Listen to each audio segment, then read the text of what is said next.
ಕೃಷ್ಣ ಕೃಷ್ಣ ಹರೇ ಕೃಷ್ಣ. ನೀ ಮಾಡಿದ ಕೆಲಸ ಯಾವತ್ತೂ ಕೂಡ ವ್ಯರ್ಥ ಆಗುವುದಿಲ್ಲ.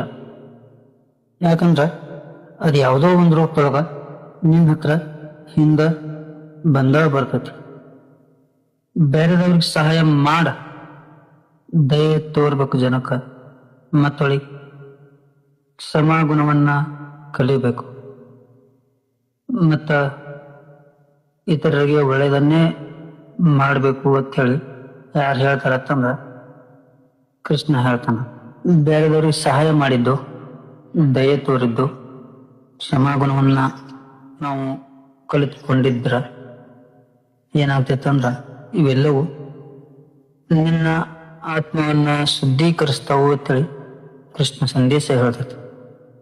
ಹರೇ ಕೃಷ್ಣ.